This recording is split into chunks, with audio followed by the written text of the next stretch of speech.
Welcome once again to The Verdict. I'm Mick Cornett along with Kent Myers. We're here every week meeting interesting people and dealing with topical issues, and we welcome in an old friend today. Yes, an old friend, but one of the most interesting guests we have ever had or ever will have because of his breadth of experience and performance. OU President David Boren is kind enough to join us this Sunday and talk to us about what's going on at OU. Yeah, David Boren is the president of the university, of course, breadth of political experience as well, always an interesting guest, and we're going to get right to it. It's coming up today on The Verdict. We talked about whether we ought to call him governor, senator, president, whatever, or representative. He's got a bunch of potential titles that we just decided on president. There's a lot of titles out there. David Boren's today's guest. We'll be right back.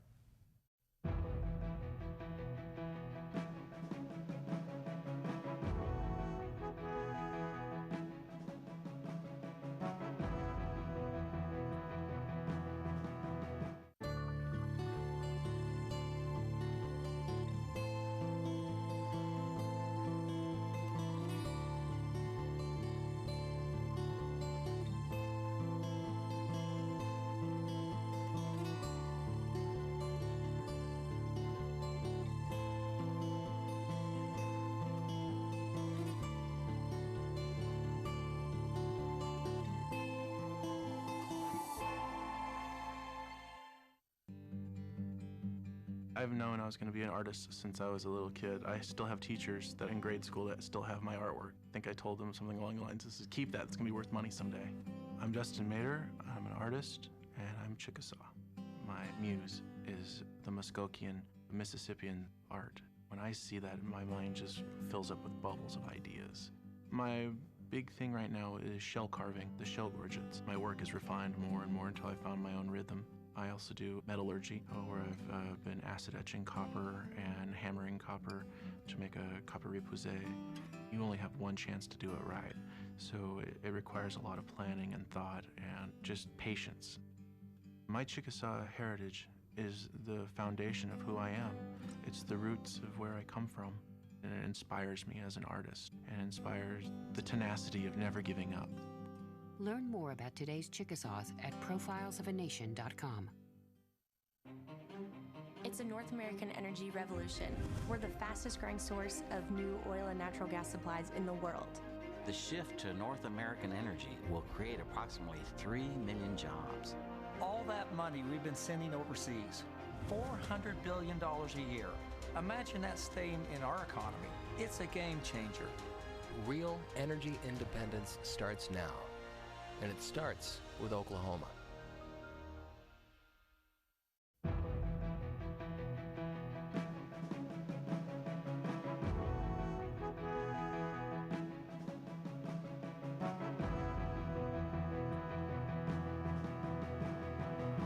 Welcome back to the set of The Verdict. Mick Cornett with Kent Myers, and Kent's going to introduce today's guest. Really excited to welcome back to the set of The Verdict for his third appearance, President David Boren, President of the University of Oklahoma. Of course, President Boren is a former governor of Oklahoma, a former United States Senator, and chaired the Senate Intelligence Committee for a number of years while he was in the Senate. He's the 13th president of the University of Oklahoma, and he served in that position for approximately 20 years. Next month will be 20 years. He's the first person actually in the state of Oklahoma history to serve in all three of those positions. His exemplary performance is understood when you look to see how he performed as a student. At Yale, where he graduated Phi Beta Kappa, he performed obviously outstanding fashion. He then graduated from OU Law School, where he was a member of the Order of the Coif, which is the highest rank you can obtain. He then was designated a Rhodes Scholar and got a master's degree in 3 separate disciplines from Oxford University. So in everything this man has touched, he has excelled, and we are really pleased to have him come on our show and tell us about what's going on at OU. Welcome back. Yeah. Well, thank you. I'm really glad to be back. Kent and Mick, it's really great to be with you. And thanks for the nice introduction. You know, once you've ever been in politics, as Mick knows, you're never sure exactly how people are going to react to you. There was a old fellow walked up to me on the streets in Oklahoma City one day and said, anyone ever tell you you look kind of like David Boren, that one was our governor and senator? And I said, well, it happens to me every so often. And he said, I bet it makes you really mad, doesn't it? So, you know, you never know what's going to happen to you. But I'm really glad to be back with both of you. And, Thank you. And to answer your question, this is, I think, probably it's my 20th year at OU, and it's probably the best year we've ever had at the University of Oklahoma. We had our largest freshman class this year, almost 4,200. I remember my first year as president of OU, we had about 2,300. Wow. And we have our best. We have the highest ACT ranking, almost 27 average. That's unheard of at a public university. We've jumped from, people have known we've been #1 among public universities nationwide for a number of years in National Merit Scholars. But we jumped last year, we had 170, and we were #1 in the nation in the freshman class. This year, 311. It's absolutely unbelievable. And the final figures aren't in yet. We know we've beaten schools like Yale and Princeton and MIT, Stanford. We're waiting for Harvard and Chicago and a few other schools to report, but we might even be #1 among both public and privates in the whole United States. Wow. Our research campus was recently ranked #1 in the nation. That will go in the record books with places like Research Triangle and that have done so much for the economies of the areas of those states where the universities were located. And we were an open field 12 years ago. This year they rank us #1 in the nation, top university research park in the nation, both for the growth but also for the quality of our research, and that's a spark plug for Oklahoma. And our Indeed. Natural History Museum, every year they give only 5 White House gold medals to the top museums and libraries in the country. We received the gold medal this year for the Museum of Natural History. And you know, just everywhere you look, we had the top debater in the nation this year in the National Debate Tournament. We had the top actor at the Kennedy Center finals. We had the leaders in petroleum engineering. Our entrepreneurship program in the College of Business was in the top 5 in the nation. So we're turning out a lot of young leaders that are going to start a lot of new businesses in Oklahoma and really help our economy in a special way. So all across the board, it's just a lot of good news for us at the University of Oklahoma. President Boren, at one time you were a promising high school student trying to decide where you wanted to go to school, and as it turned out, at the same university. How has I'll call it the recruitment of young people changed? Are young people looking for different things than you might have been? You know, I don't really think so. Now, there are new techniques. For example, we have a brand new Peggy Helmerich Collaborative Learning Center at the Bazell Library. It's an amazing place. We've taken a whole floor of the library just below ground level and turned it into a team building space where latest digital technology is available to them. You can touch the screen, you can work together. The first day they were open, that we let students in, we haven't even had the official opening yet, 4,200 students turned out to look at that space, use it. It's packed all the time. So they're looking, do you have the latest digital technology in journalism? Do you have the latest, for example, electronic technology? Our television studio is probably ahead of any commercial studio in the country. They're looking for all of these things, but and they want to come with good students. They want their fellow students. They want to go to a place where they're going to be associating with top students. That's why having the national merits come in is such a good thing. You know, they get in the class. This year, the class I teach has 18 students. It's an honors class. Over half are national merits. The other half that are in there, they're just as good as the national merits, but sometimes they're like bloomers. You know, in high school, wasn't considered too cool to show how smart you were. They get in there, those national merits challenge them. They take up the challenge. They just blossom, and they're incredible students. So is it the same as recruiting talented professors? Are professors looking for the physical features of a school? They're looking at the physical features. We just got named. We not only have great, beautiful buildings and great facilities, like the latest facilities, like I mentioned in the library, but we also have a beautiful place. And you know, the beauty of a campus, it tells people a lot of things.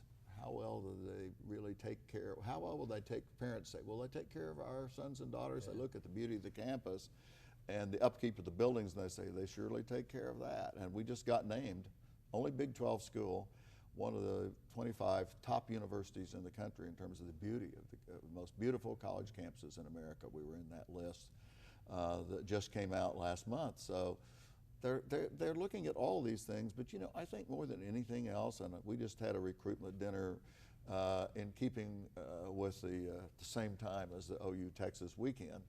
And on Thursday night before that game, I went down and we had about 1,000 high school seniors. Some of them had their parents or their families members with them that are prospective students. And the thing that I think they're still looking for is they want a place that'll make it feel like home to them. They want to know they're coming to a place where the professors will get to know them, care about them. The fellow students are going to be part of what we call our family. And there really is a sense of community. It's very hard to describe it. And family at OU, for example, in every residence hall, a faculty family lives there. They're not there to be, and sometimes with their children, they're not there to be disciplinarians, they're there to be friends. And they invite them in for potluck dinners, and they have guest speakers that have just written books or done experiments. And a real sense of family is created on the campus. And I think more than anything else, and the student, we always have a student from the area where we're recruiting speak at the dinner, and that's the thing he said to them. He said, you know, you'll come to OU, you'll find you'll become part of a family. You'll feel at home. You'll feel you belong. You'll have teachers who'll know your name and share your dreams and your goals. And so having an atmosphere and having faculty live in residence and doing all these other things that we work together, doing a lot of volunteer work together. We're first in the whole state of Big Brothers, Big Sisters, for example. We have about 1,200 on the campus, about 1,200. And then we have what we call a big event every year in which students go out to 150 nonprofits so in the area. Yes. We had 5,500 students this year. Familiar with that. And they're doing everything from Meals on Wheels for the elderly to Habitat for Humanity to tutoring kids in school. Huge number are helping tutor young people in addition to the Big Brothers, Big Sisters. Anything you can imagine. Our students are already giving back. So they're an inspiration to me. They make me optimistic about the future. Let us get it to a break. Our guest is President David Boren of the University of Oklahoma. We'll be right back with more with President Boren after this.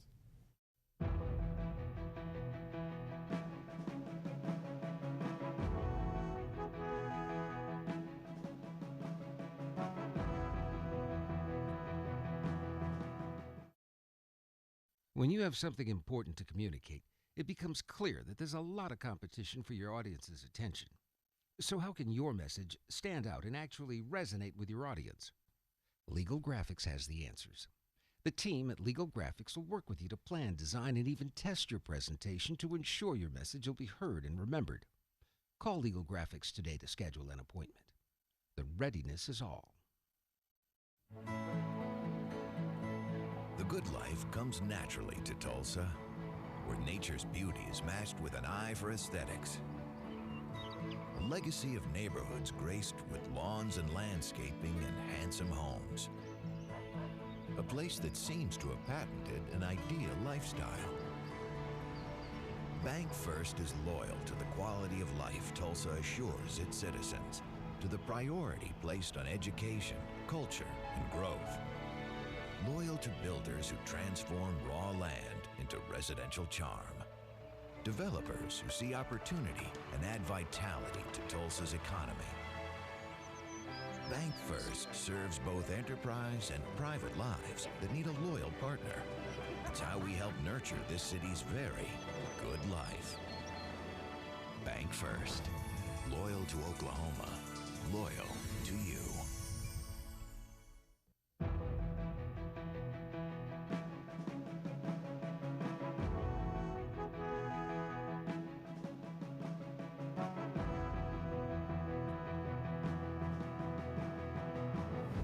We are back on The Verdict. Our guest is David Boren. Ken?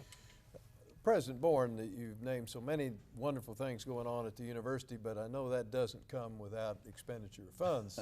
And I understand that there may be a new fund drive in the offing or in progress. Tell us about that. There is indeed, Kent. Next year we'll have the 125th anniversary of the university. And that's an exciting milestone for us, and we are now in the midst, it will end at the end of next year, a $500 million 3-year fundraising drive for the university. And if we're successful in that effort, that will bring us up to $2.7 billion we will have raised over the last 20 years. I was speaking at the Faculty Senate this week, and I said, you know, when you think about what's happened with state government, when at the time back in the 70s, the state government was paying 52% of the cost for every student at OU. Time I got back from Washington to become president of OU, the state was only paying 32%. Now it's down to 16%. And our medical school, the state only pays 7%. So imagine the shape we would be in without that over $2 billion that generous donors, friends, alumni, supporters, and others have given to the university over the years. It's what's elevated us, allow us to start so many of these new programs and do so much. So we're going to be hard at work. There are a lot of goals. As you can imagine, our energy facilities are overflowing. Majors like petroleum engineering. We need a new technology and research center because we have people crammed into facilities. Even our classrooms and lecture halls they literally are overflowing. So we need more faculty and we need more space in the energy area.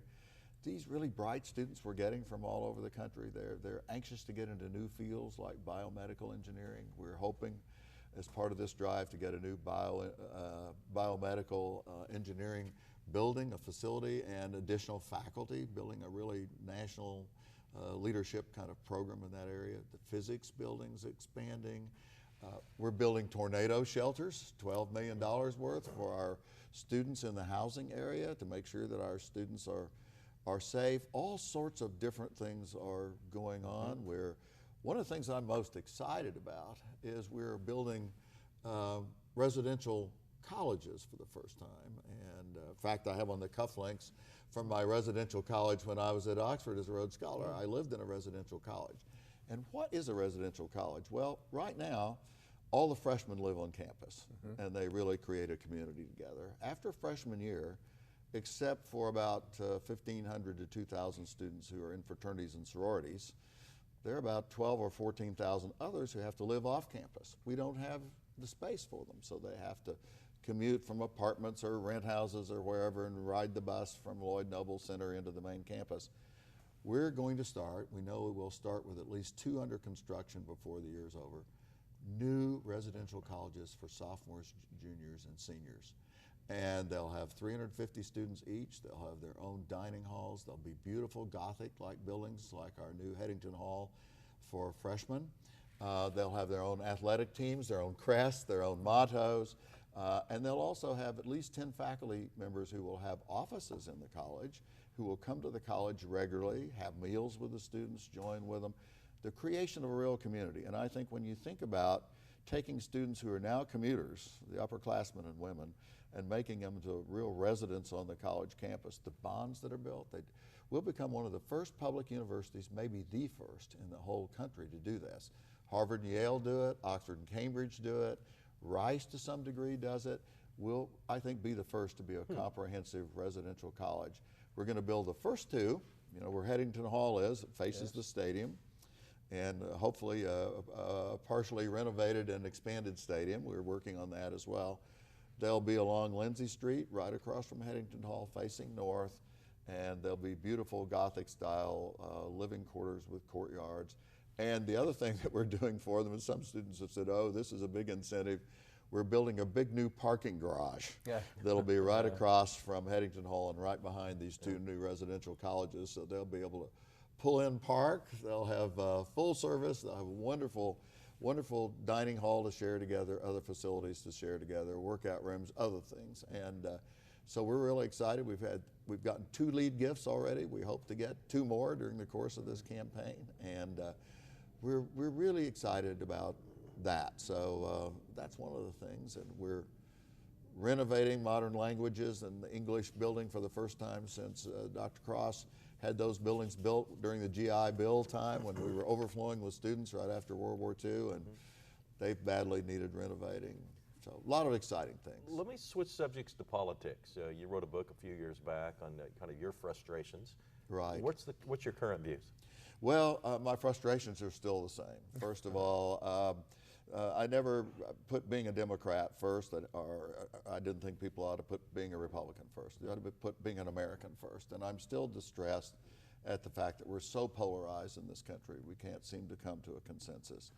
One of the things, frankly, that I favor is a new open primary system, because a lot of people say the extremists in the two parties tend to vote in the primaries. So you get a far person off to the extreme right or the extreme left, and by the time it comes to the general election, you've got two choices that are not necessarily the choices of the majority of the people. And the poor independents, and that's the fastest growing group in America. In fact, nationally, the groups of people who say we're independents, we think of ourselves as independent, they're larger than either the Democratic or Republican Party.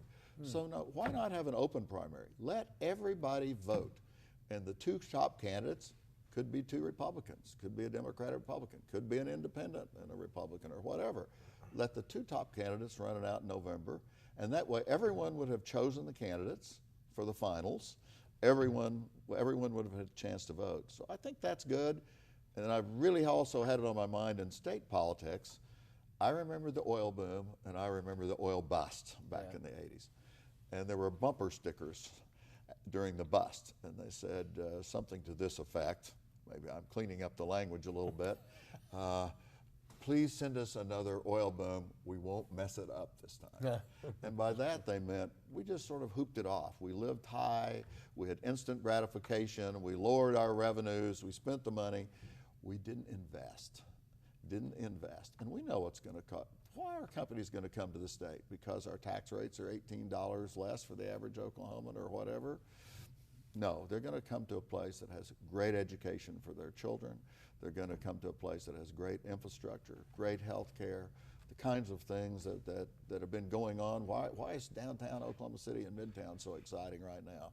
Because we're making the right kind of investments in infrastructure, downtown education, other things are going on. Yes, we must stay competitive in taxes and other areas, but it's investment time in Oklahoma. And it's like a business. Sometimes it's profit-taking time. Let's get the dividends. Let's enjoy the profitability of the company. Other times, let's plow back and invest. And I think we're on the verge of another oil boom in Oklahoma. Harold Hamm, I noticed, said in his investors conference this year that the new Scoop field, which is going to be in south and southwest Oklahoma, will rival Alaska, it'll rival North Dakota. So you think about that. Oklahoma's getting ready to come into a time when we're going to have additional revenues, and for goodness sakes, let's don't stay 49th in education, and let's don't spend less on our students. I mean, we're already down to 16%. That makes it. And we've doubled the cost because we've had to on the parents and the students. No one wants to raise their tuition fees. We wouldn't have to if the state would do its share and do its share for Common Ed as well. So I hope they'll take up the slogan, it's investment time in Oklahoma. Been a good bit of discussion recently about allowing guns on campus. Yes. And I know you've come out and talked about that, but would you tell our viewers a little bit about your views about that topic? Well, I think you can't have anything more dangerous than allowing anyone who's not a trained person. Less than a minute to go. Okay, well, we had our own situation which turned out to be a false alarm. We have a system. We've paid $1.2 million for it. I can send a text message, I can talk on the cell phone, I can send outdoor messages, emails, notify all 36,000 people in our OU family all at once. We have a SWAT team that trains regularly with the Norman Police. They were there in 4 minutes. All of our students were notified in 3 minutes. They sheltered in place. Now, when that SWAT team came in to search, what if somebody had been waving a gun in the air that they wouldn't know who they were? They wouldn't have trained with the SWAT team. We could have had a real tragedy. So best thing is notify everybody at once. They know what to do. And I think Yogi said, if it ain't broke, don't fix it. Yeah. And let's don't inject people who don't have that highest level. It's beyond the training you'd need to get a license to carry. Higher level, highly trained. These people responded immediately, and we need to stay with that. I don't know a college president really in Oklahoma or anywhere in America that wants to see guns unleashed on their campuses. That's going to have to be our final word of the show. President Boren, thanks so much for coming on the show. Oh, yeah, thanks for letting me. I really enjoyed it. Ken, I'll have a final word after this.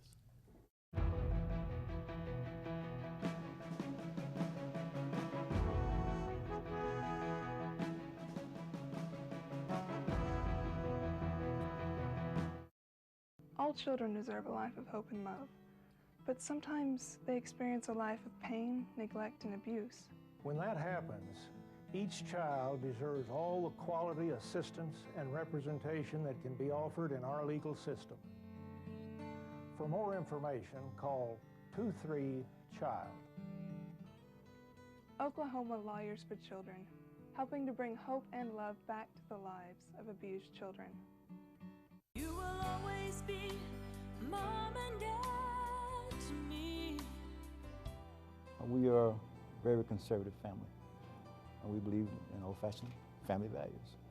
We have a loving home there, and we love kids, and we have 5, 6 of our own. And but I had no idea we were going to go into adoption, but it's been very gratifying. You will always be mom and dad to me. The Journal-Record is pleased to be a sponsor of The Verdict. The Journal-Record, since 1903, the best source of Oklahoma business news and legal information. And for almost 30 years, Oklahoma political, government, and business leaders have turned to the McCarville Report for accurate, reliable, inside information. Visit the McCarville Report online.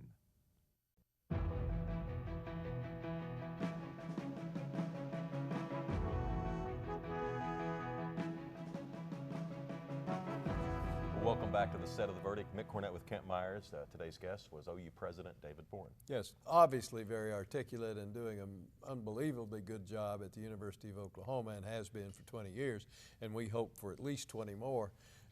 We really see a lot of positive progress at OU that is not what you'll see in many public institutions, and we can really be proud of what's going on in Norman. Well, the university is a significant player in growing Oklahoma's economy, and especially in central Oklahoma, but throughout the state. And the university is a key partner and component in that. And I think for years maybe we forgot that, how important universities are to your economic development. Yeah, it's they haven't forgotten it at OU, and they're doing their part. Absolutely. Well, we have some website information, more information about the University of Oklahoma at their website, ou.edu. And then Kent and I have a website called The Verdict. We'd love for you to go there and tell us about a guest you'd like to see for an upcoming show. That's going to do it. We'll see you next week on The Verdict.